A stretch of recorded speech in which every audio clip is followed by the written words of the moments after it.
বাংলাদেশি বংশোদ্ভূত ইংল্যান্ড প্রবাসী ফুটবলার হামজা দেওয়ান চৌধুরীর লাল সবুজের জার্সিতে খেলার বিষয়ে আরও এক ধাপ অগ্রগতি হয়েছে। ইংল্যান্ড ফুটবল অ্যাসোসিয়েশনের কাছে অনাপত্তিপত্র চেয়েছিল বাংলাদেশ ফুটবল ফেডারেশন বাফুফে। সপ্তাহ তিনেক অপেক্ষার পর বাফুফেকে ইংল্যান্ড সেই অনাপত্তিপত্র দিয়েছে। বিষয়টি নিশ্চিত করেছেন বাফুফের সাধারণ সম্পাদক ইমরান হোসেন তুষার। অলরেডি ইংল্যান্ডের হয়ে খেলেছে, তো একটু তার প্রক্রিয়াটা আলাদা। আমরা অলরেডি সে এনওসি আমাদের দিয়েছে যে বাংলাদেশের জন্য খেলতে আগ্রহী।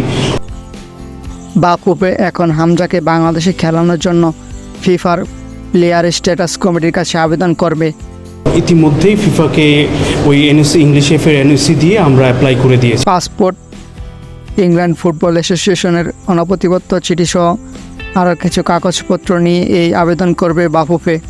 ফিফা প্লেয়ার স্ট্যাটাস কমিটি সবুজ সংকেত দিলেই হামজা বাংলাদেশের হয়ে খেলার যোগ্যতা অর্জন করবেন।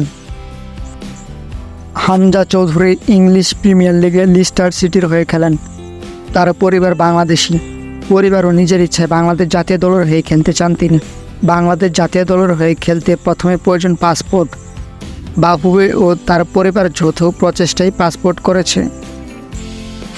এর আগে হামজা ইংল্যান্ড যুবদলের হয়ে খেলেছেন।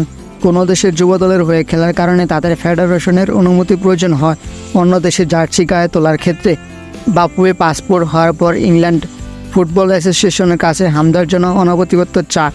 ইংল্যান্ড এফএ ফুটবল বাফুফের আবেদন বিশ্লেষণ করে হামজাকে অনাপত্তিপত্র দিয়েছে।